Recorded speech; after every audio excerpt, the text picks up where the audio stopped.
Hey everyone, I am Danny Fernandez. And I'm Iffy Wadiway. And we are the hosts of the podcast Nerdificent, where we tackle all things nerdy. Like Twitch, Comic-Con, esports, VR, collecting comics, and why should you do it?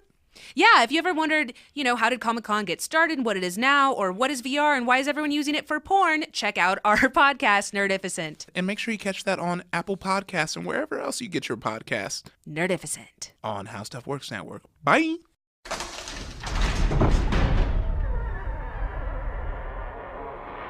Hey, welcome to Stuff to Blow Your Mind. My name is Robert Lamb. And I'm Joe McCormick, and we're back. It is Saturday. It is time to go into the vault for a classic Stuff to Blow Your Mind episode. This one is going to be an episode we did on jumping and flying fish after Robert saw some leaping mullets in Florida. Was it Florida? Yeah, I believe it was at Wakula Springs. This is one of several episodes that ended up being I think both of us have had episodes that have been inspired by vacations. Yeah. We go out into the world, we relax a little bit, we learn something, and then we come back and we want to podcast on it. And in this case, I said, let's podcast about jumping fish. Trust me, it's more interesting than it sounds.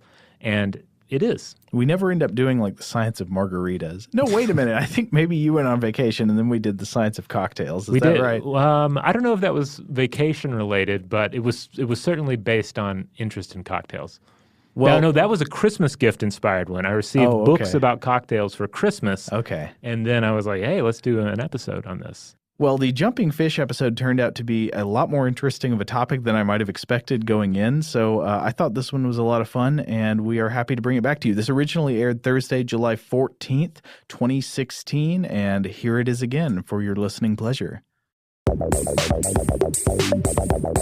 Welcome to Stuff to Blow Your Mind from HowStuffWorks.com.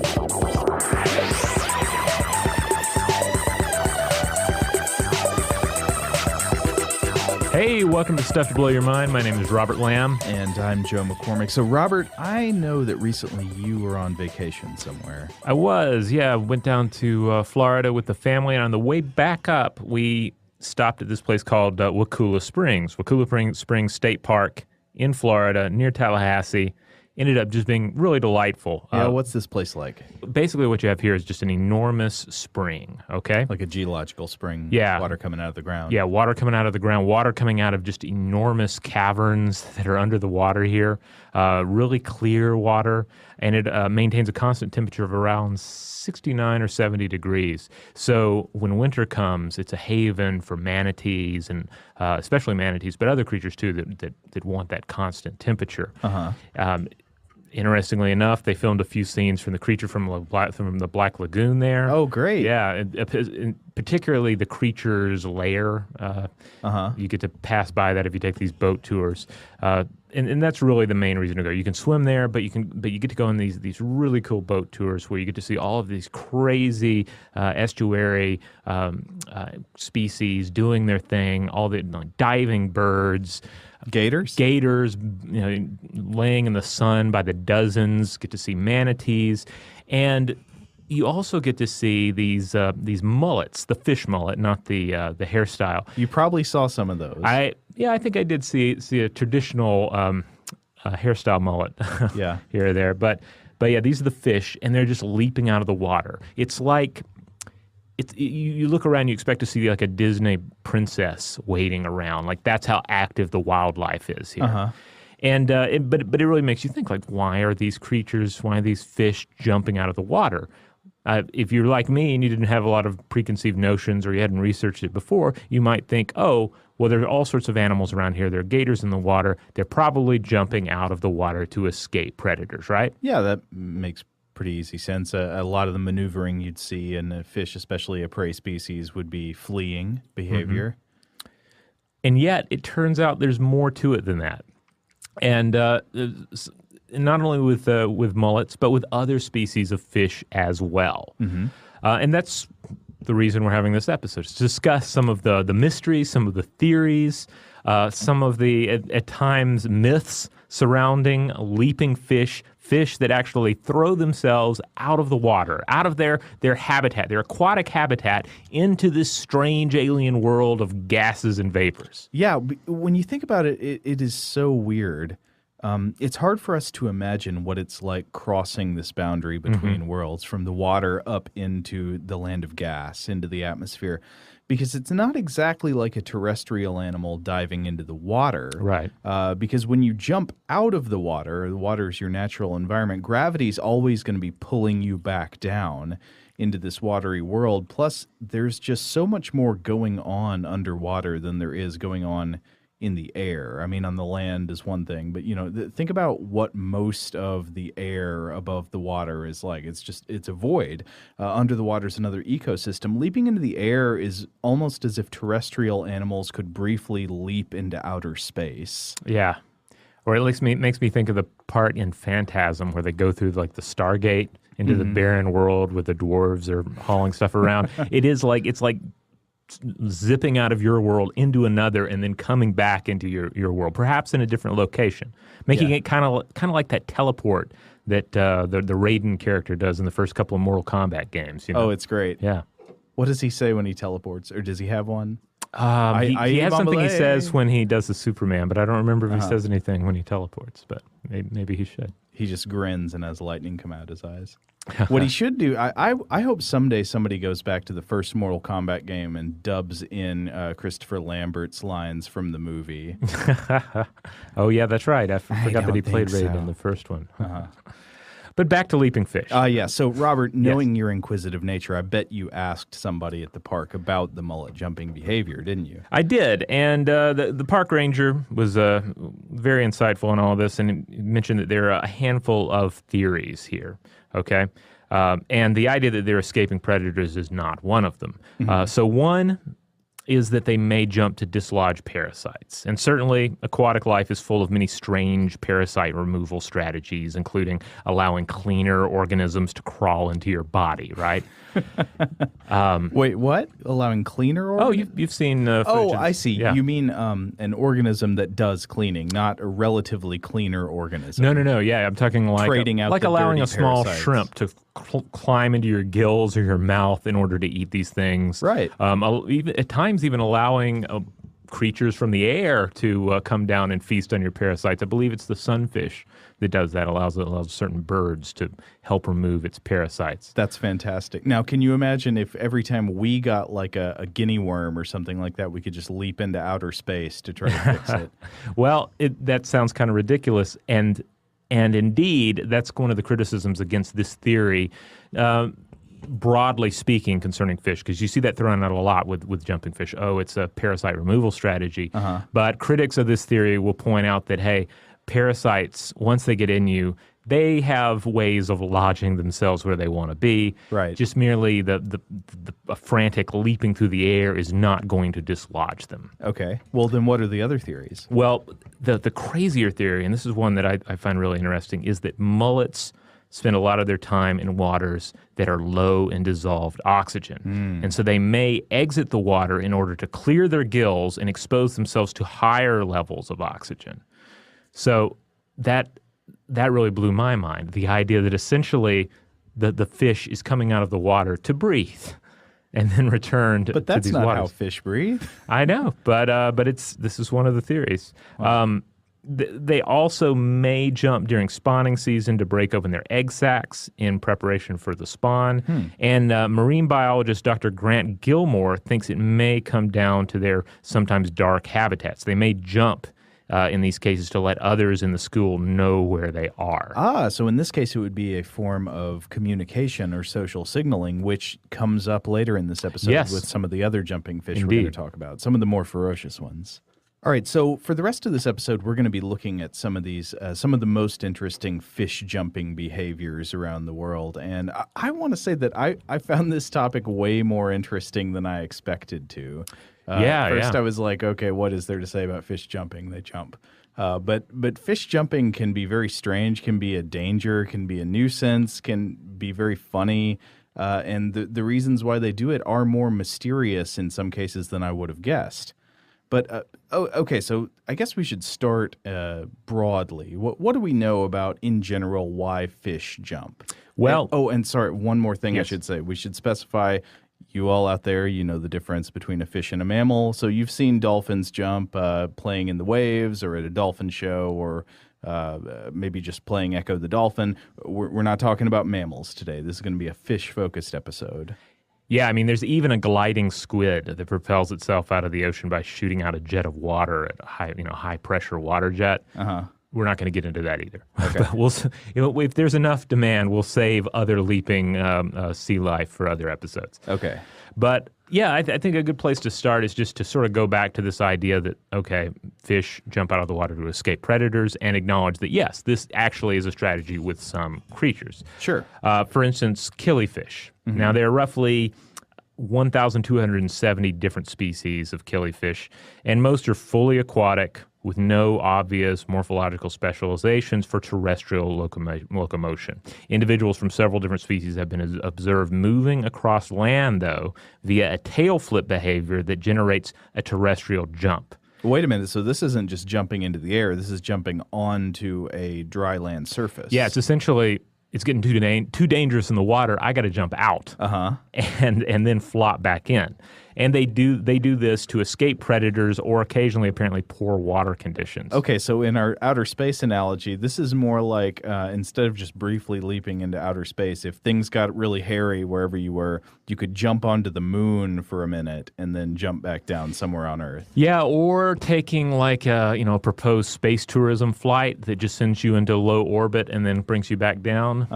Be that kind of thing, I think. But indeed, kind of like Raiden's teleport, where he's blinking out of this world, I guess going to some godland, and then coming back into the picture somewhere else. And this is interesting because the aquatic amphibious distinction is key, because it's one thing for, say, an air-breathing, walking catfish, for mud skippers or lungfish to behave in this way, because they've taken things to the next level, right? Mm-hmm. Bordering on, Creature from the Black Lagoon or Bloodwaters of Dr. Z territory. Right. But aquatic fish, that just seems crazy, right? The tail flip flings them out of the water, through the air, several body lengths, sometimes out of the water and onto the bank, and then they have to flip to get back in. Sounds dangerous, though. I mean, if you're a fish, you flip out of the water and then you rapidly twist your body around to try to flip back into the water. I mean, you've only got a very limited amount of time there, right? Right, yeah, because the big risks here are that you're going to you could dry out, or you could asphyxiate. Mm-hmm. And you're, of course, also banking on the idea that there are no terrestrial predators on the water bank. So that's the killifish. Yeah. What else do we have? Take us to the next level here with our leaping aquatic creatures. Well, I want to talk, Robert, about an Asian carpnado. Ooh, sounds good. Okay, so stop me if you've seen this YouTube video before. You got two passengers sitting in a boat. They're in twin seats facing off the stern of a fishing boat with an outboard motor. Is this Godfather 2? No. Okay. This is a grainy YouTube video. Okay, I'm misremembering the scene.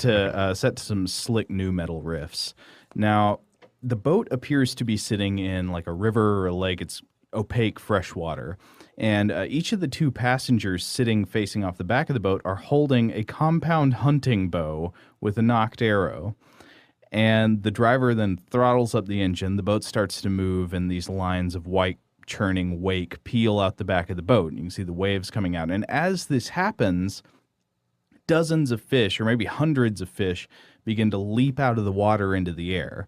By the looks of it, sometimes flying above the heads of the passengers, and they arc over the boat. Sometimes they fly right into somebody's neck and slap them on the face. If fish hits you in the back, or it lands flopping in the driver's lap. And as you would expect, based on the setup, the passengers try to shoot the fish with their arrows as they leap through the air.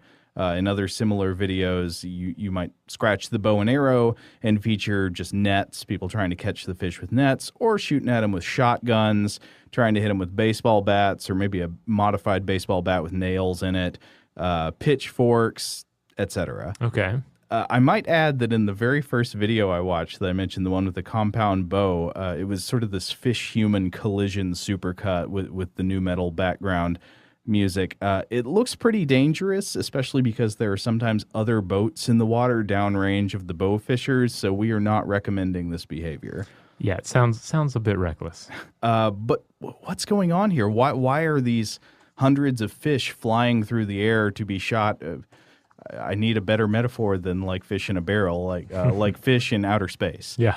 Uh, well, the video identifies these very unfortunate vaulting fish as Asian carp, and I can't confirm the identification through all the graininess, but this would make sense because some species of so-called Asian carp are known for this bizarre, frenzied jumping behavior in the presence of boats.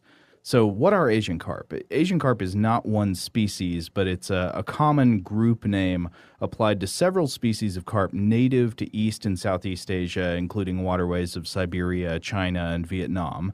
And these species would be bighead carp, black carp, grass carp, and silver carp. So carp belong to the freshwater fish family known as cyprinids, and before the Asian carp were introduced a couple decades ago, there were already carp in North America that were considered kind of a benign nuisance species. But several species now known as Asian carp were introduced to the United States in the 1960s and 70s, and originally they were contained in southern aquaculture and sewage treatment enclosures, I think in Arkansas originally. Okay. I saw. And so the idea was that these imported carp would help control contaminants in these areas. For example, they'd swim around and eat algae out of ponds that were being used as fish farms, like for catfish farming. But flooding events, of course, often connect waters that are not inherently connected. And so flooding allowed these non-native species to escape their farms and enclosures and spread into natural waterways around the Mississippi watershed. And now they're all over the place. They're spread all over freshwater fisheries in the Midwest and beyond. They're in the Mississippi. They're in the Illinois River. And a lot of people are worried about these and consider them an invasive species since they can represent a threat to native wildlife. They reproduce quickly. They grow quickly. They supposedly degrade the quality of aquatic environments, and they tend to outcompete other fish. And I've seen estimates that some of these species consume about 20% of their own body weight every day. But they don't necessarily prey on other fish. Instead, they're mostly plankton and algae feeders, which still is a big problem because that's the bottom of the food chain, right? Mm-hmm. That's what everything has to eat in order to work its way up the food chain and get that energy to survive. So they're causing problems for every organism everywhere along the line. So why do they jump? Well, the bighead carp and the silver carp can both jump, but it's the silver carp in particular that's just notorious for frequently having these frenzies where they leap out of the water all over the place. And the commonly accepted explanation for why they do it is pretty simple. It's the main one that came to your mind when you were thinking about the mullet first. It's that they're scared. They're leaping out of the water as an escape mechanism triggered by a threatening stimulus like the roar of a boat motor. So somebody revs up their engine, they get their arrows knocked, and the fish hear that sound, and they start leaping all over the place. And once one starts leaping, all of them start leaping. So that sounds like a pretty funny situation, and I will admit, seeing these images of fish just flapping all over the place through the air, slapping people in the back of the head, leaving a big slimy streak across somebody's like chin and throat as they slap up under there. It sounds funny, but when you think about what it's actually like to be in the middle of it, it can get kind of scary because the bighead and silver carp are known to jump about 3 meters or about 10 feet vertically out of the water, about 6 meters or 20 feet horizontally across the surface.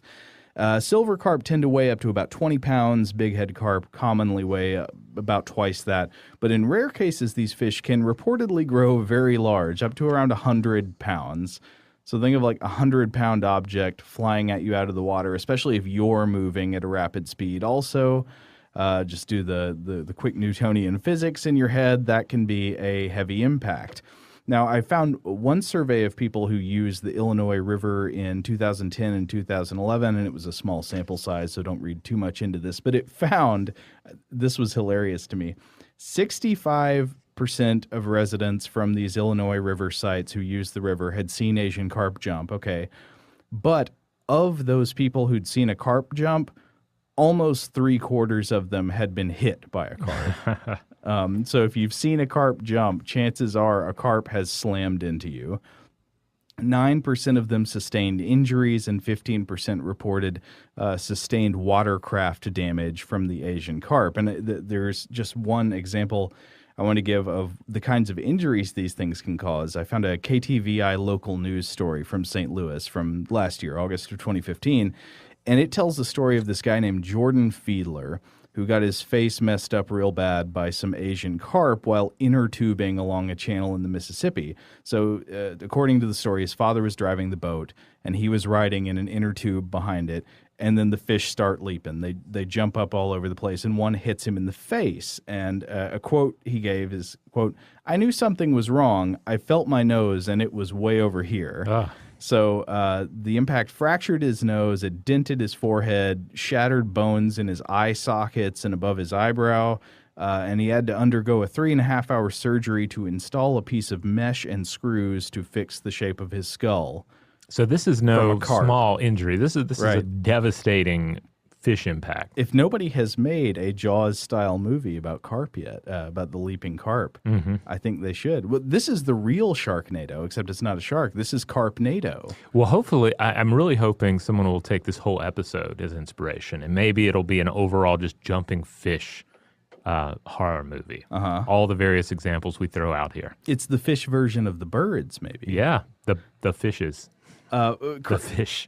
Weirdly, though, as mundane as carp may seem, they actually also have a mythological significance. I bet you didn't think that we'd wrap some mythology into this episode, but it's I didn't even think about it. And normally I'm all about finding it. I didn't even think to look. Well, apparently the jumping ability of carp has a cultural and slight mythological significance in Chinese tradition. So there's a story in Chinese mythology of carp swimming upstream, and that if a carp swimming upstream is able to jump over a waterfall that's known as the Dragon Gate, that carp will transform into a dragon, and with that comes all of the symbolic uplift that applies, right? You know, the dragon is a majestic, regal creature associated with power and with grandeur and with the imperial authority, basically. And flight. Yes, and flight. There you go. So apparently the expression of, quote, a carp that jumps over the Dragon Gate commonly signifies a person who accomplishes some feat that leads to like a sudden improvement in life status, such as passing exams at university or acquiring some coveted government position. It's like if you get a major life upgrade due to some achievement of yours, you're a carp who has jumped the Dragon Gate. And hopefully not smashed anybody's face on the way. All right, well, everyone keep that myth in mind, because I feel like we're going to get back to some of these ideas with some of our later examples. We're going to take a quick break, and when we come back, we're going to look at salmon, we're going to look at swordfish, we're going to look at sturgeons, and ultimately, the flying fish itself.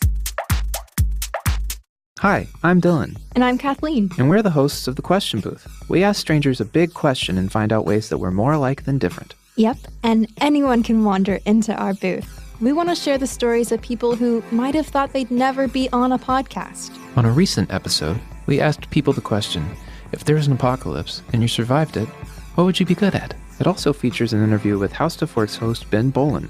This one's a funny one, so we hope you'll join us. You can find The Question Booth on Apple Podcasts. All right, we're back.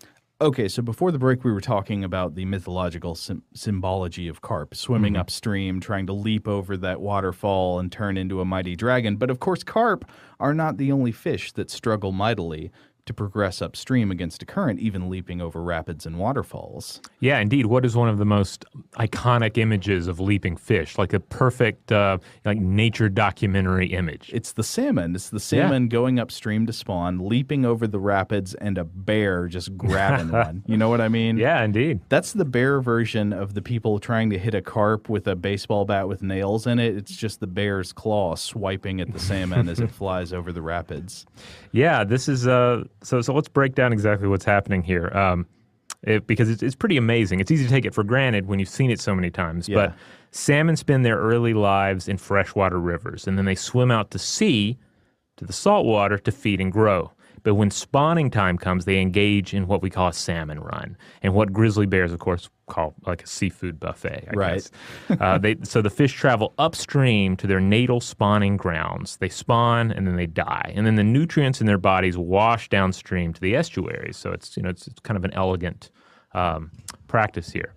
But making it upstream is quite a journey, especially when you're having to deal with rapids and waterfalls. no dragon gates, but still some significant challenges there. Right. And so they leap out of the water. They jump, sometimes up to 12 feet or 3.65 meters. Now, they have to contend not only with bears, but also man. Humans have shown a tremendous ability, of course, to alter natural waterways, to install dams, bridges, what have you. Oh, yeah. This is actually figured into people trying to control the spread of carp, like silver carp, the jumping carp in American waterways. So you've got these carp moving slowly upstream. And to prevent them from spreading even further, some people have said, well, we need to construct barriers of some kind. But these have to be some pretty tall barriers, right? Because these things can, jump 10 feet high and 20 feet long. So that would have to be a serious barrier to prevent the carp from progressing. Yeah, and then what do you do about other creatures that have a natural right? Are you going to install like a border guard to keep the carp out but make sure the right creatures move through? I don't know. It's tough. I saw one solution that was literally an electrified fence in the water. Oh, wow. Where people installed little devices that put electrical current in the river to prevent the carp from swimming by. Well, with the salmon, in the case of dams and other structures, we actually sometimes create fish ladders or fishways to help them out. Yeah. And these can be quite interesting because sometimes they essentially look like nothing more than a series of buckets that they can splash and jump in and out of to actually make it over whatever the obstacle is. Yeah, a watery staircase of sorts. But it's a cool idea because as we pointed out, like not only is it important for the salmon to actually reach their destination, but it actually, their ultimate death up there ends up playing an important role in the overall ecology of the river. Isn't this also why the salmon cannon was invented? Yes, I believe so. It was to help the salmon get upstream. I don't remember whatever became of that. Yeah, I don't know if that became a standard or if that was just kind of a flash in the pan. All right, so one thing that comes to my mind is that, of course, a carp can jump up out of the water, hit you in the face, and that can cause some injury. But there are also fish much bigger than carp that do jump. That's right. And some of them jump with tremendous speed. Yeah. I'm thinking, of course, about the mighty swordfish. Okay. Which is its scientific name is Xiphias gladius, which basically is just the word sword repeated in two different languages. So, basically, we're so excited about swordfish looking like a human murder weapon that we just call them sword. It's like a little kid. Yeah. Sword. Yeah, and of course they're just it's basically just a bill. They are billfish. There are other billfish with bills that resemble swords. Others resemble bills. Sometimes they look like saws. Yeah. There are a number of different species. And interestingly enough, evidence seems to support the theory that the pointy end is more about speed than anything. So it's not a weapon, it's more of an aerodynamic design. Right. There's actually a weak point in the skull where the sword meets the skull, and it prevents them from being a proper javelin. Like if they were to hit something at too great a speed, it would just snap. And the weak point is due to a lubricating gland that reduces drag and increases speed. Like it basically pumps out oil. It spreads out through vessels, pumps out this lubricant that lubricates the sword and the thing's whole head. That allows it to just sort of slip through the water a little bit faster. So before the swordfish races, they're sitting there lubing up their swords. Essentially, yeah. And I think there are still some arguments that it may, to certain degrees, have some sort of defensive capability as well. Yeah. Especially if you're talking about a slashing as opposed to a full-on ramming speed type of a stabbing maneuver. But it might be a secondary use or sort of you use it in a pinch. Yeah, because it certainly can be dangerous, as we'll discuss here. But the speed's the big thing, and indeed swordfish are generally ranked like the third fastest fish. They're only surpassed by the black marlin and the sailfish, both of which are other types of billfish. Well, how fast? Swordfish, the estimates vary on all of these, and people will get into fights over exact speeds. Yeah. But generally, you're looking at the black marlin, it clocked around possibly 80 miles per hour. No, 129. no way. Yeah, 129 kilometers per hour. That's like twice as fast as your average boat can go. Yeah, but then again, these are creatures that are living in the open water. They're dealing with vast distances, so they have room to build up that speed.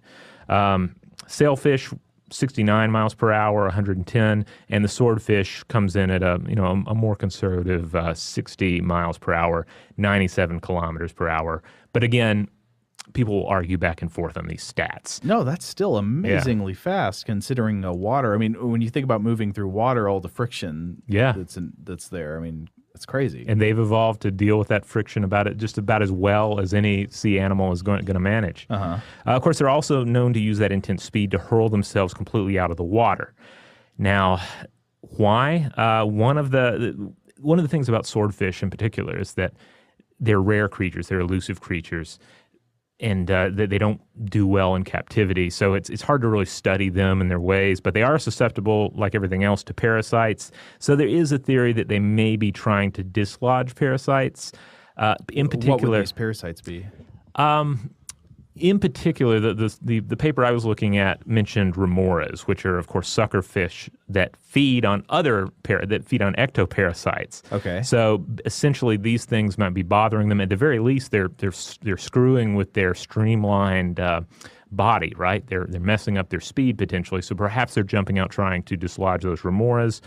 Or if they have a sports fisherman's hook in them, well, that's something they're probably trying to dislodge as well. Yeah. And that's certainly the iconic scene, right? Somebody gets a swordfish on the hook and it's leaping out of the water. Yeah, well, I mean, you can see that at a much lower level. Just imagine, you've probably seen footage of a bass fisher or something like that with a bass on the line and it jumps out of the water. Yeah.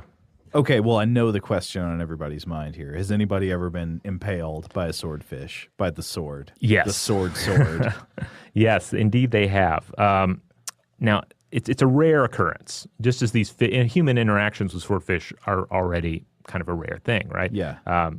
People fish for them, but still, they're elusive. So this isn't something to get really worked up about. Right. You're probably going to be putting yourself in the position to have the outside chance of this occurring. But as of 2007, there were no recorded attacks, and I put that in quotes because these are not creatures that eat humans or would seemingly attack humans. Any incidents seem to have been more or less accidental. Right. But as of 2007, there were no recorded attacks that had actually resulted in death, though the paper in question, Swordfish Attack, Death by Penetrating Head Injury, did outline one such incident. And then in 2015, a deep-sea fishing charter captain in Hawaii was fatally stabbed in the chest by one while trying to capture it with a spear gun. So basically it thrashed around after the spear hit the fish, and then it managed to skewer him in the chest and killed him. So it's a rare occurrence, but with a sword like that, with a large fish flopping around, jumping out of the water, if you're close to it, yes, you run the risk of being run through. Right. But even in this one incident mentioned here, it sounds like this guy was kind of, I don't want to say he was asking for it, but he just put himself in close proximity to a large, sharp fish. Yeah. And you're rolling the die when that happens, right? Right. You don't wrestle with a unicorn. Exactly. But then again, of course, there are other very large fish that jump as well. In fact, as we saw with the carp example, you don't need a spike or a sword in order to do some damage when you run into somebody. Right. All you need is a high-powered recreation vessel and a 100-pound carp, perhaps. Yeah. But what if it was even bigger? What if you were talking, instead of a 100-pound carp, what if you were talking about, say, Florida's Gulf sturgeon? Which, if you've ever seen a sturgeon in an aquarium, they look like an armored tank or something. They're rather intimidating. And then they get huge. They can come in at the Florida Gulf sturgeon in particular can come in at 8 feet long, 2.5 meters, and up to 200 pounds or 91 kilograms in weight. And yes, they sometimes jump out of the water up to 6 feet out of the water.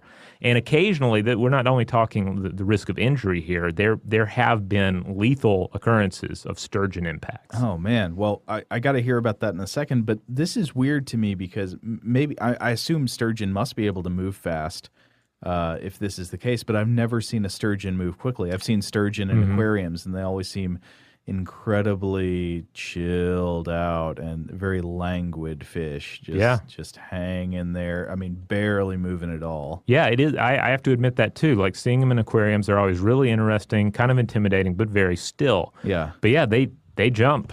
In 2015, in fact, one of these jumping sturgeons actually killed a 5-year-old girl when it leapt out of the water into her family's fishing boat. And it also injured her mother and her brother as well. In 2007, 9 people were injured in a collision with a sturgeon, and this was in Florida, resulting in warning signs that were posted to encourage slower motorboat and jet ski speeds. So, yeah, you have a 200-pound fish flying out of the water, up to 6 feet out of the water, and then you have a motorboat, moving at high speeds as well. That's where these possibilities present themselves. Okay, but a fish this big, why do they jump out of the water? Well, it's remained a bit of a mystery, but we have a few familiar theories as well as one that's kind of new here for our discussion here. So, first of all species of sturgeon will jump at times. The Gulf sturgeon is known to jump at 2 different times of the year, in the rivers during July and August and early in the offshore feeding period. So one theory is they do it to escape predators, but that's a big fish. It's a big fish. How many predators do they have? Exactly. It's kind of a lame theory because the larger sturgeon do not have predators. Another theory is that they do it for fun. And this is one I see mentioned with dolphins, and maybe we'll save that one for another discussion. Well, I don't want to be unfairly prejudiced against the intellectual capabilities of fish, because as we learned with our birds episode, sometimes you underestimate what other animal minds are capable of. But I tend to think of play as something that's more associated with more complex mammalian nervous systems, which is why it makes sense with dolphins, kind of intelligent mammals. Fish, I don't know, are they mentally complex enough to play? Yeah, I mean, plus it comes down to economics. I was reading some thoughts on this from biologist Ken Sulak, and he pointed out that jumping, especially for a massive sturgeon, it's an energy expenditure. So there has to be a trade-off in behavioral importance, beyond mere fun.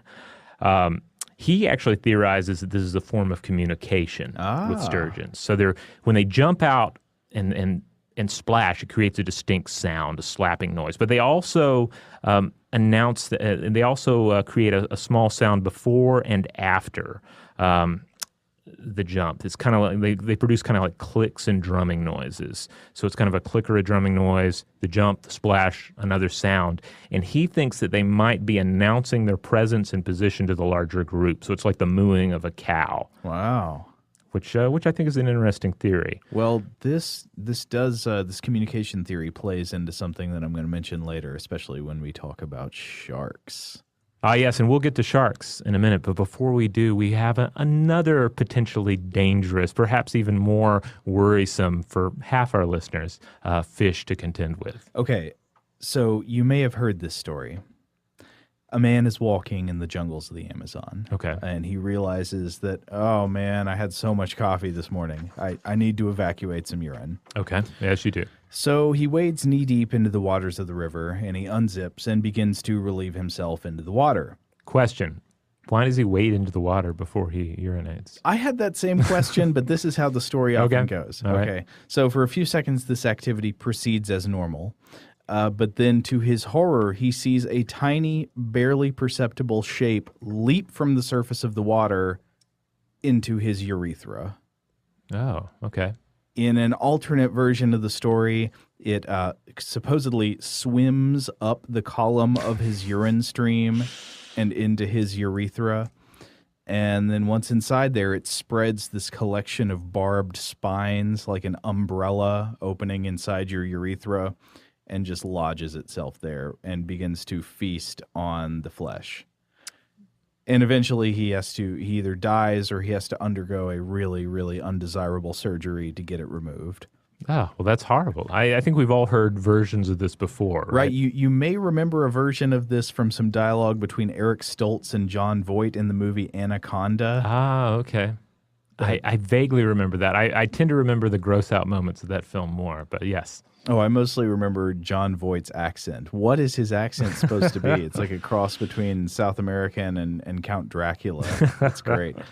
But is this story really true? Does anything like this happen? Can a tiny fish jump out of the water and into somebody's urethra, or swim up your urine stream into your urethra? Well, the fish allegedly described in this story is agreed by most authorities to be, in fact, the Vandellia serosa, which is a type of parasitic catfish, also known as a vampire catfish. But it's commonly known in the sort of legendary literature as the candiru. These are the facts about Vandellia. So Vandellia is this tiny parasitic catfish, usually about 1 inch or 2 inches, 2.5 to 5 centimeters long, nearly invisible in the water, especially when it hasn't fed recently. And it occupies the tropical freshwater rivers of South America, Amazon River Basin, and it drinks the blood of other fish. So its regular MO is you're a goldfish or something like that, swimming around in the river. And the candiru, or the Vandellia scientifically, swims into your gills and anchors itself there with spines that line its gill covers. And then it drinks your blood. It becomes engorged, and then it swims away to the bottom to burrow in and digest. The bottom of the waterway. Right. Okay. And so when it enters the gills of the host fish, it bites at an aorta artery, ventral or dorsal, and it doesn't need to suck because actually the host's blood pressure just pumps blood into the candiru's mouth. So instead of blood sucking, this animal is more like when you hook the lip of a balloon over a water faucet and then turn the water on to make a water balloon. It's just letting itself fill up. Okay, so the idea here is that if it preyed on humans, obviously swimming into someone's pee hole is not its design. No. It would be like a pork tapeworm getting lost and winding up in your brain. Right. It doesn't need that to happen, but it occurs accidentally. Right. This is a mistake for this animal if this is true, and it's a fatal mistake for the animal and sometimes for the person, according to the story. So those are the facts I just reported. Now, there are also a bunch of claims that are commonly reported as fact, and these include that the candiru can swim up the urethra of a person or mammal that might urinate in the water. So the less unbelievable version is that mammals wade fully into the water and begin to urinate once under the water, and the candiru swims up one of their orifices, the urethra or the vagina or the anus. It's commonly reported that this fish is attracted to the flow of urine, maybe because it's chemically similar to some chemicals that would come out of the gills of its host fish. More on that in a bit. And then once inside you, it gets stuck, can't escape, dies, obstructs the path of the urethra, you can't pee, and it has to get removed by surgery. Classical stories of this include lots of accounts of penile amputation. So you can see why this causes extreme distress for people getting into these waters. Yeah, and I can also see why a lot of this is sort of hinged on just creating a cringy horror tale to share with visitors. Say, the fish will swim up your pee hole, and then we'll have to cut your penis off, and so it's easy to see it as nothing more than that. Yeah, so there are two questions here. Number one is the general one: do candiru actually swim up people's urethras? And if so, do they perform this even more crazy sounding feat of either jumping from the water, this jumping fish tie-in here, which isn't as crazy based on what we've been discussing. Lots of fish jump, so Sure. It seems possible. Now, could it jump with such a degree of accuracy that it jumps straight into your urethra? That's kind of tough to imagine. Or the even crazier one, that it swims up the stream of your urine. I got some doubts about that. But are there any medical cases of this, in the cases in the medical literature? Well, there's one major report in the modern day that people refer to. So in 1997, a urogenital surgeon named Anouar Samad, who was working in Amazonia in Brazil, reportedly extracted a dead candiru from a patient's penis. And according to the report of the patient's story, the patient was standing thigh deep in the water, urinating into the water with his penis above the water, and he reported that the fish jumped out of the water, swam up the stream of his urine and into his urethra. Now, I as I alluded to earlier, I'm really suspicious about the physics of the swimming up the urine stream. Yeah, it also makes me wonder if he did have something lodged in his urethra, like maybe he only became aware of it when he had urinated. Yeah. And he just happened to be standing in the water, and he made the assumption that, oh, that's when it entered. Yeah, so we only have this second or I guess third hand report in this case, so it's hard to know exactly what happened. But imagine the idea, like physically, just try to think of the fluid mechanics of swimming up a stream of urine. It'd be kind of like if you had. Imagine a really good swimmer, like an Olympic swimmer, in a pool, and then you stand on the roof of a house over the pool and aim a fire hose at them and say, okay, swim up the stream of the fire hose to me. It doesn't seem to make any sense. It'd be like swimming up a waterfall. Right. Salmon do not swim up a waterfall. But they can jump. They can jump over it. Right. Yeah. So I can believe it's much more likely that a fish simply jumped out of the water and in this 1 in a million chance kind of way happened to jump straight into this guy's unfortunate urethra, which we should say does expand during urination. That's true. So it kind of opens the possibility there, both figuratively and I guess literally. So according to a BBC story I read on the Candiru legend, the American marine scientist Stephen Spott met with Samad, the surgeon who supposedly removed the Candiru from the guy in 1997, and he met with this guy in 1999 to investigate, and he was shown pictures and video of the extraction. So a real surgery definitely took place. Something was actually removed from this guy's urethra. And there was a preserved specimen of the fish itself, but Spott wasn't entirely convinced for a few reasons. One was the physical mechanical problem I just mentioned in the patient's story.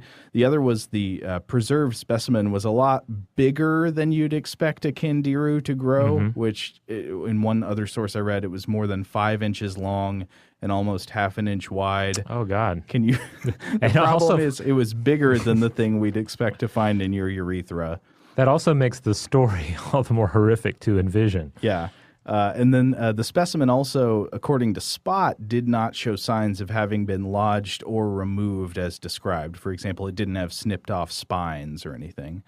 Then again, Spott reported that he didn't entirely dismiss the account either. At this point, many elements appear unlikely, but it's hard to know what really happened.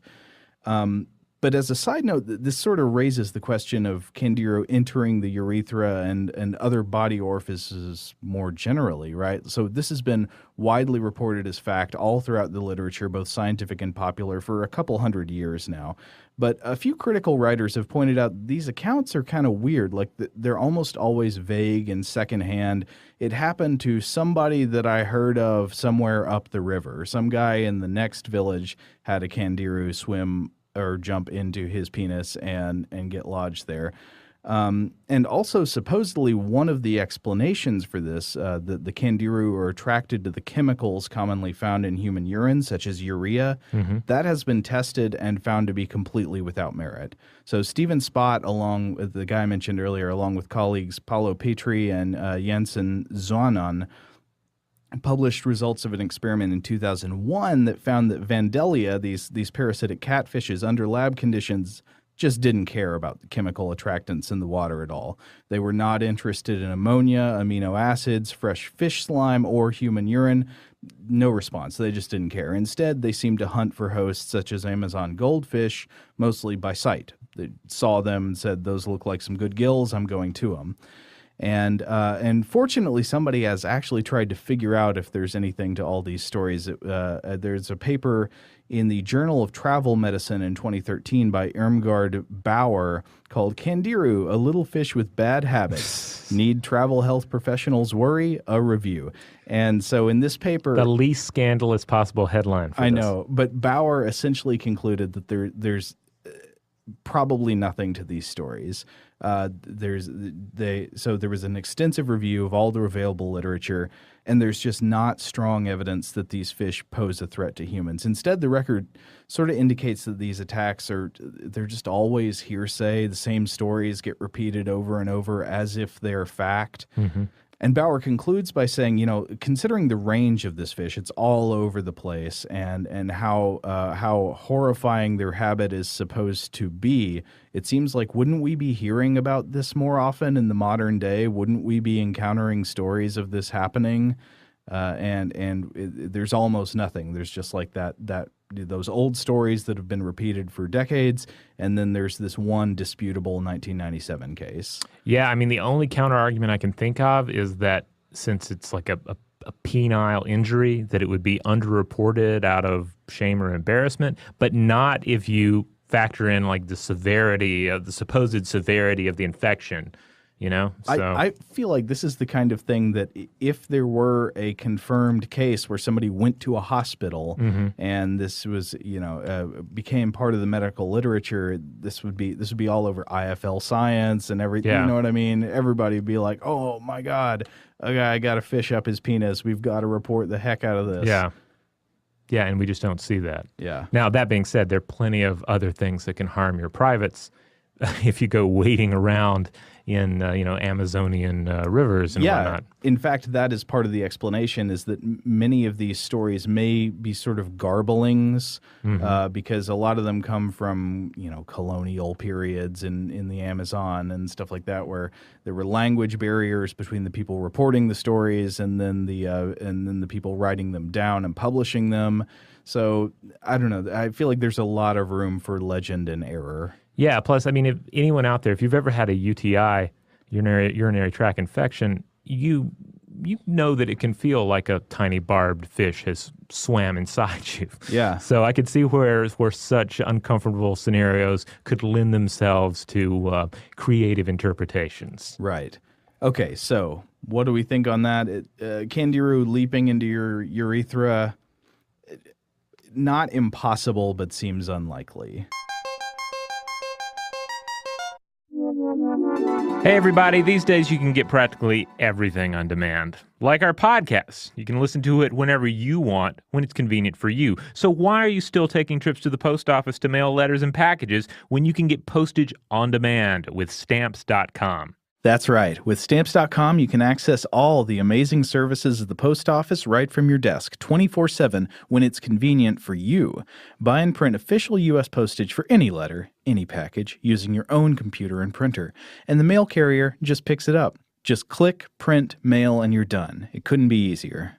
Now, we use Stamps.com here in the Stuff offices when we need to mail off the odd bit of merch or correspondence, and we want you to try it as well. That's right. So right now, use Mind Blown for this special offer. It includes up to $55 free postage, a digital scale, and a 4-week trial. So don't wait.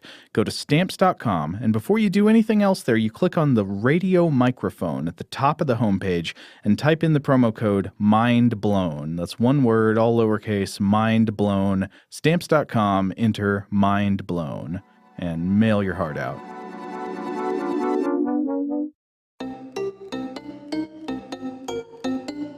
Let's get into sharks, because I think we've all seen these stunning images, some photoshopped, of great white sharks leaping over out. the Golden Gate Bridge.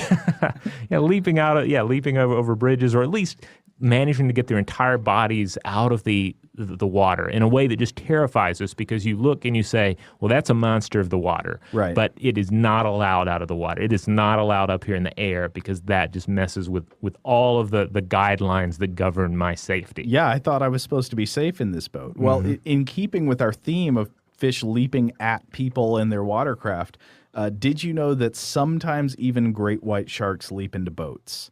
Entirely into boats? Yeah. Oh, goodness. So in this case, as with others, this is not a situation of attempted predatory behavior toward the humans on the boat. It's not an attack. It's just a very unfortunate coincidence. One example of this kind of story, July 2011, I found a National Geographic News story covering one of these events. So in July 2011, there's a research vessel off Seal Island off the coast of South Africa. And if you've seen videos of great white sharks jumping into the air out of the water, very likely that video came from around Seal Island in South Africa. This is one of the most famous places in the world to see this behavior among white sharks.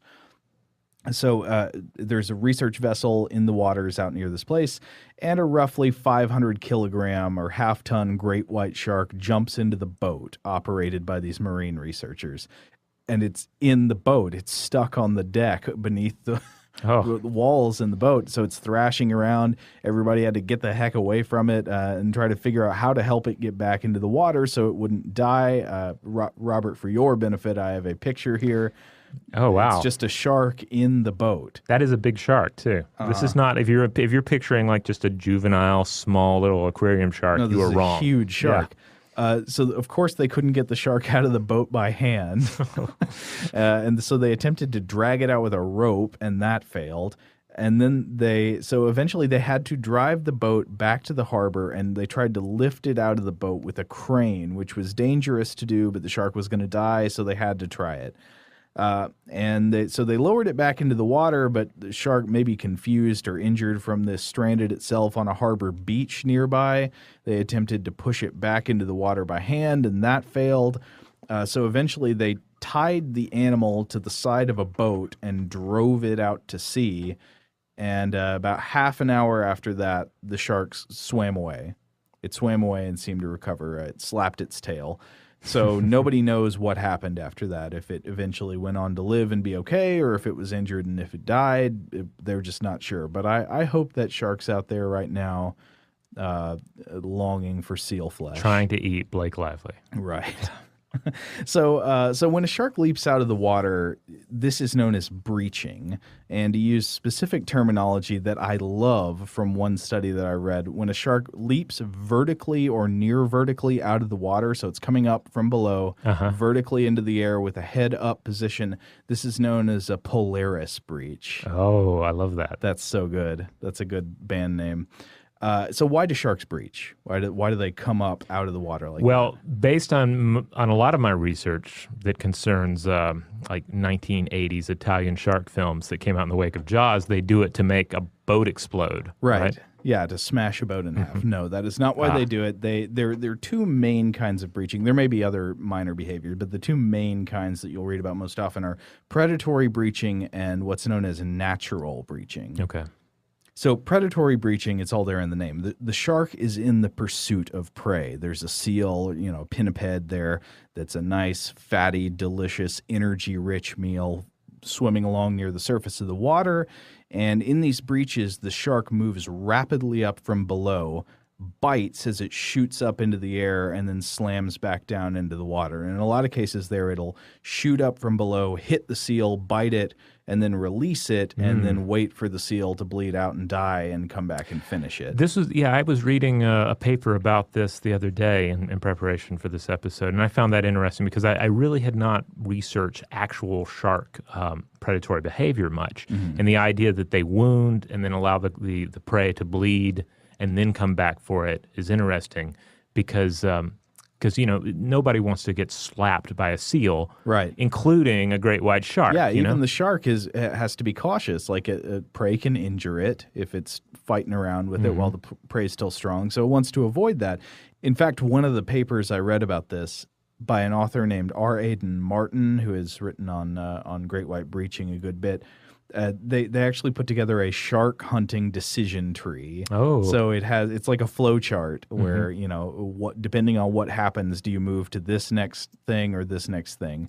And so it includes like the initial attack, and then do you catch or do you wait and pursue?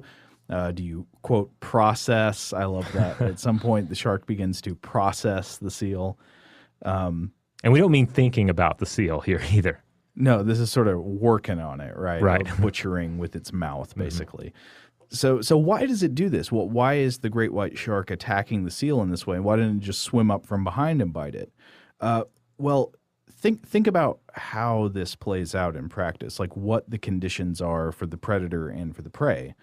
Looking up from the deep water below, the shark has more ability to see a seal near the surface than the seal does to see a shark.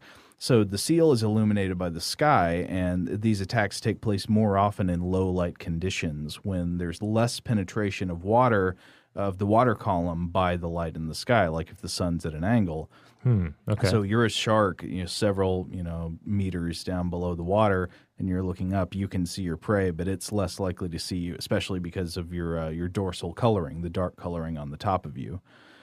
And so, why is this element of surprise so crucial? Well, when you look at the body composition of a white shark versus a seal, According to one study I read, between 94 and 97% of a white shark's muscle is composed of what's known as white muscle, and this is sprinting muscle. It's capable of rapid contraction, but it has very low stamina. And a pinniped, like a seal, on the other hand, can go the distance. It's capable of sustaining long-term evasive tactics. So the longer the attack goes on, the better, the less chance a shark has of catching the seal and getting it. So the sharks are better at sprinting than marathoning. Seals can keep evading, so a sudden surprise attack greatly increases the shark's chance of success. And this is why this rocketing up from below, which leads to breaching, is so common. Oh, okay. Well, that makes perfect sense from from a hunting standpoint. And according to a paper on the physics of this process, so the shark usually starts down deep in the water, a place where the bottom depth is between 26 and 30 meters. And in these cases, the entire attack, leaping up from the bottom after they begin their strikes to the seal, is about 2 to 2.5 seconds. So it just doesn't give the seal much time at all to react. And then, of course, at the speed it takes to hit the seal from below that fast, the shark's still propelled upwards and it's going out of the water. And in these cases, the shark attacks are successful about 40 to 55% of the time, which is not a bad hunting success rate. Yeah. But then there's this other kind of breaching I mentioned. Yeah. That's the predatory breaching, jumping out of the water to kill. There's also what's known as natural breaching, when the shark breaches for no obvious reason. There's no predatory attack or anything.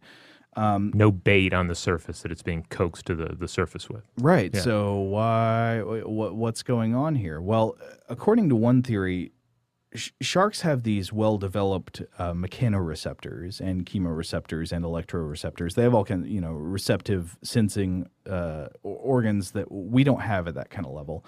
So it's been hypothesized that tail slap, so that's one type of slapping behavior, and then breaching, jumping out of the water and splashing down, are communicative. They're allowing sharks to communicate between one another through agonistic behaviors. That's fighting displays. Saying okay. I'm tough. This is my food. You better get away because I could fight you for it. And it's true that lots of fishes do use sound as a communication channel, and so it's hypothesized that these behaviors like tail slapping and breaching, jumping out of the water and splashing down, could exploit this kind of mechanoreception, this sound-sensitive ability of fish to communicate between the sharks. And when you think about it, a shark jumping out of the water and splashing down is not necessarily a bad signifier of fitness. That's like the bigger you are and the stronger you are, the harder of a splashdown you can make. Yeah. It certainly, it makes a statement to us, and we're not even sharks. Yeah, and one reason to think this is a good explanation is that this natural breaching often seems to happen with sharks in the presence of other sharks, not just hanging out by themselves. Now, this is interesting. We're talking about this breaching behavior that's taking place, specifically the predatory breaching behavior. Right. It's taking place in the presence of these seals. You brought up an interesting tidbit yesterday about the recent shark movie, The Shallows, in which the shark tries to eat Blake Lively. Yeah. About what does it mean when we see a movie shark breaching like this in seemingly tropical waters? Oh, yeah. This was interesting. I believe I read this now. This isn't in my notes. I'm just trying to recall from memory. But I recall that I read this, I think, on Smithsonian.com. Where they were reviewing the trailer of the film, but they spoke to a marine biologist who had some knowledge of shark behaviors and said, okay, look at how the shark's acting in the trailer for this movie. Is this basically accurate? And I recall what the expert said was, well, it looks like this movie's supposed to take place in tropical waters, and yet you see the shark, when it attacks this guy, leaps out of the water. That's breaching behavior, which is not necessarily something you'd be likely to see in tropical waters, because the places you really see it are like in South Africa, where they have these prey like seals that they have to attack in this manner in order to maximize their success rate at catching them. In tropical waters, sharks probably have access to fish that are much more slow-moving and easier to catch, and they don't have to resort to these breaching behaviors in order to catch meals. Yeah. So that the expert they talked to rated that as not quite so plausible. Yeah. But from a cinematic standpoint, nothing is more terrifying than the shark coming out of its habitat into our habitat in order to, especially to eat us. It's the inherent perversity of the land shark. It is. All right. Well, at this point, we really have only one sort of leaping, jumping fish to consider. Right. And that is, of course, the so-called flying fish. Right, because the distinction between jumping and flying may seem very clear to you, right? You know, kangaroos jump and birds fly, and these are not all that similar behaviors. But the dividing line between them, I don't know. Is it really just time?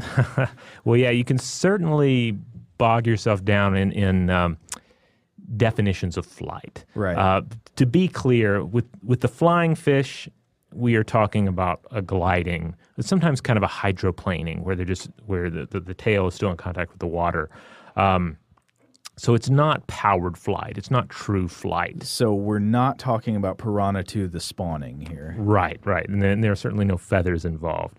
But it's interesting to put this in, to sort of top off this discussion of all these leaping and jumping behaviors, because gliding fish might seem like the evolutionary pinnacle of jumping fish, right? But the interesting thing here is that they're nothing new at all. In 2012, paleontologists found a near complete skeleton from the Triassic period. That's 235 to 242 million years ago. And near complete skeleton boasted all the key attributes of the modern flying fish: well-developed pectoral fin and a forked asymmetrical tail. And even this form seemed to have evolved independently from the 64 known species of flying fish we find today in all the world's oceans. Independent, so it's not like an ancestor of them, right? Like a cousin of them that's now not here. Right, it developed this gliding technique on its own.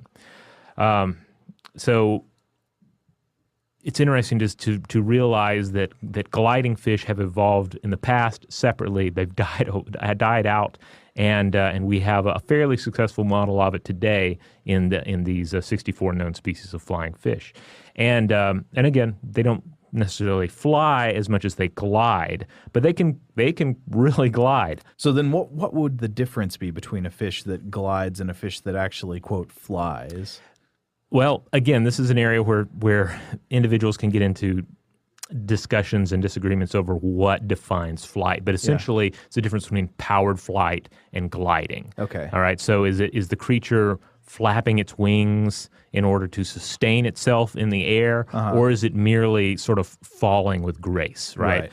Hang glider versus an airplane. Exactly, because we see plenty of gliding creatures, and it generally means in order to glide, you need to either fall from something high, such as a tree, which is why we see so many tree-based gliders, arboreal gliders, or it needs to be able to jump up high enough to glide a little bit, and that's what we see with gliding or flying fish.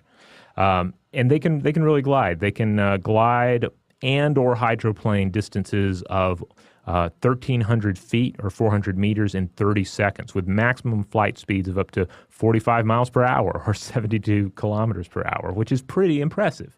I feel like we've all seen like splendid videos of this taking place. It's pretty impressive. So since these fish are small, I imagine they're not breaching to inflict predatory damage on a seal or something like that. No. These are generally plankton eaters, and pretty much everybody agrees that they jump and glide to escape their many, many enemies in the sea. Okay. Yeah. Yet another evasive maneuver. Right. Now, there have been some that have proposed that this has to do with energy conservation, like the running or porpoising that is observed in marine mammals such as penguins or dolphins. But it really doesn't pan out when you crunch all the factors, including the oxygen debt of takeoff. And biologist John Davenport did just this sort of crunching in his 1994 paper, How and Why Do Flying Fish Fly?, which is certainly a good in-depth read if you really want to get into the economics and the physics of this. Another theory sees all of this as a means to move from a food or plankton poor area to a food-rich area, thus making the energy expenditure worth it, essentially kind of like Raiden teleporting during a fight to get behind an opponent. You're not in a good position for your food.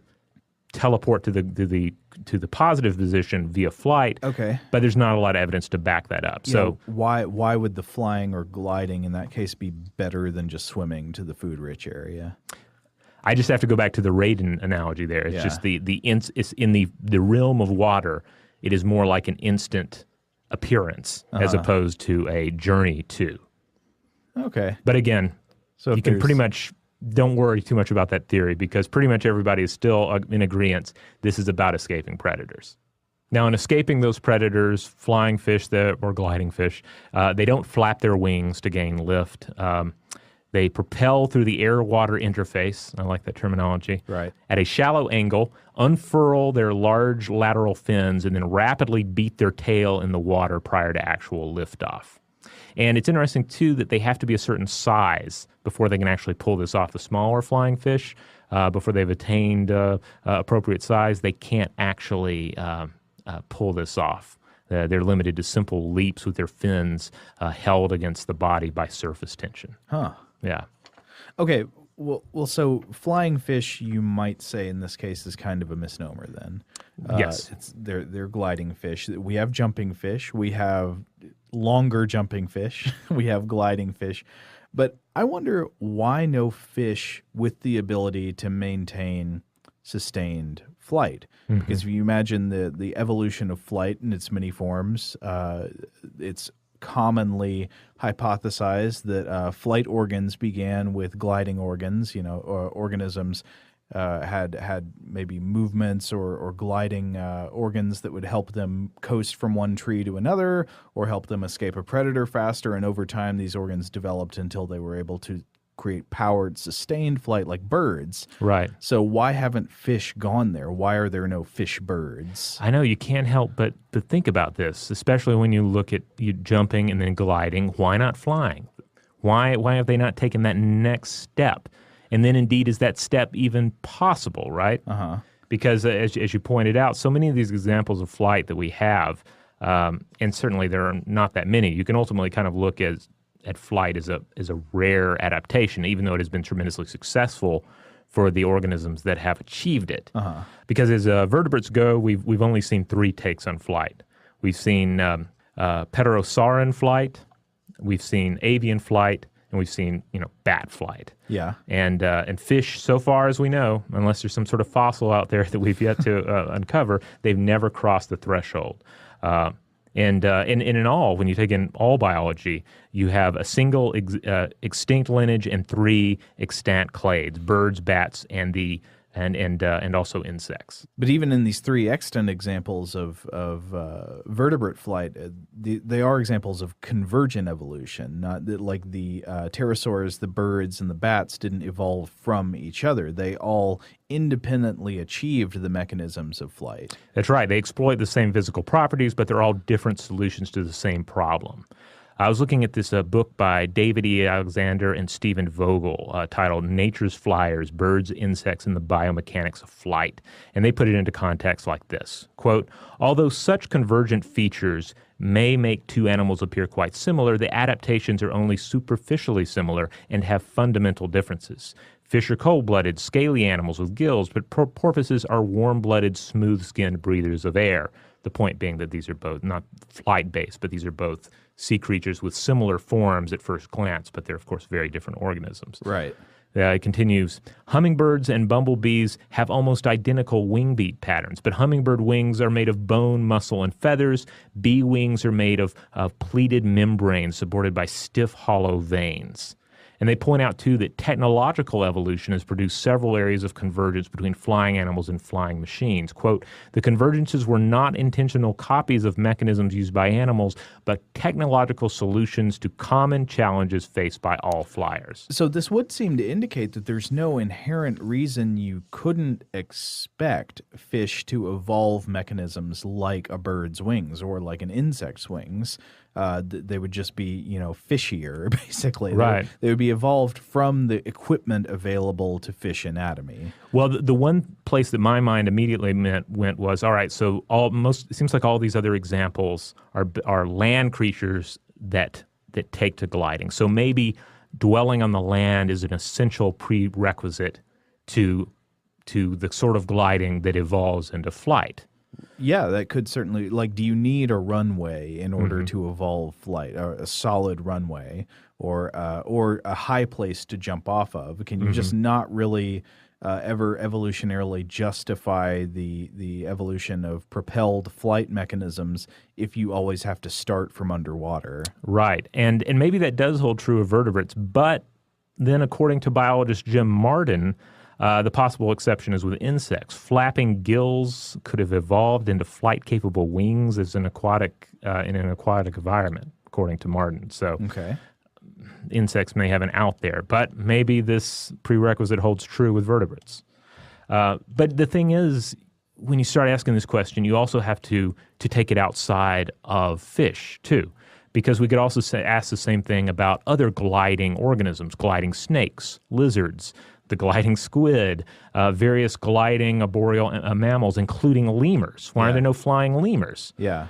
So, because certainly they're in the position where they're leaping out of trees, they're gliding a little. Why does that not develop into flight? I guess the simplest explanation to me would just be a guess, but it would be that there's just not enough incentive for it. Like maybe there's just no clear advantage, survival or reproduction advantage to fish remaining in the air for longer than it takes to glide a short distance. Because, when you think about it, what really happens in the air? I mean, birds use the air to traverse between different locations of feeding and breeding and stuff like that. I suppose fish could do the same thing, but I don't know. Would they be more open to bird predation if they were to fly around in the air all the time? Yeah. It could just be that there's not enough reason for them to have this trait. Yeah, because when it's the one thing to say, all right, why doesn't the flying fish just become a true flying organism? But you also have to provide the reason for it. Like, how is that going to work? Is it really a benefit that's going to play out in evolution? Yeah. And so far, the answer seems to be no. Now, I do have to mention that this larger question of why do some lineages evolve into the sky and others not, it remains something of a mystery, and scientists have even looked to underlying molecular mechanisms. And there's a whole study of biological periodicity that gets into this. It gets really deep and complex, but and has a lot of parallels in molecular concerns. So. It's so it ends up being a deeper question than just why don't fish actually fly, but why do any number of creatures not fly? Yeah. One more thing I probably should say. It may have been too obvious for us to mention, but of course there is the impediment of breathing. Oh yes, right, fish have gills, but certainly we have land again. Back to the mud skippers and the walking catfish. This and earlier forms of lungfish. So.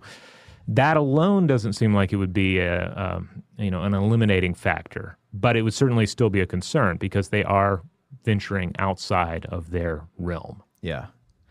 All right, so there you have it. Now, we only covered some of the jumping fish out there in the world, so we may have missed some examples that you're particularly fond of, or some just examples you've seen in real life and have some stories related to. Yeah, and one thing I do think we should make clear is that, Robert, you and I, we're not trying to be alarmists about fish jumping. We have covered several stories of fish jumping into boats, fish jumping into people, and injuries that have been sustained on those accounts. But I think these events are exceedingly rare overall. So you really don't need to be like super worried about getting killed by a jumping fish. Right.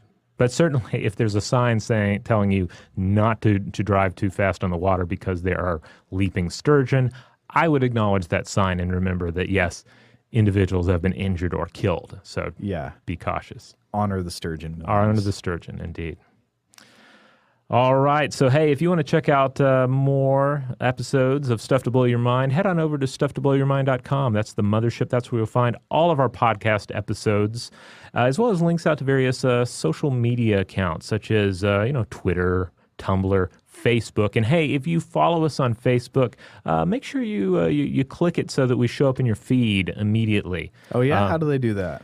There's an option there at the top, like a star or something. Yeah. I don't have it in front of me, but it's doable. It's very doable, and you should do it because you never know how Facebook's going to tweak that algorithm and make it to where the things that you love, such as us, no longer show up. Oh, yeah. We would love it if the majority of commenters on our Facebook posts were actual podcast listeners. That would be awesome.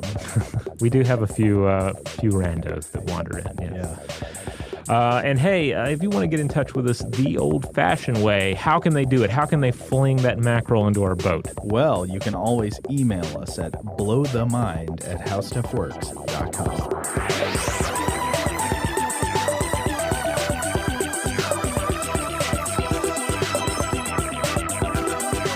For more on this and thousands of other topics, visit howstuffworks.com.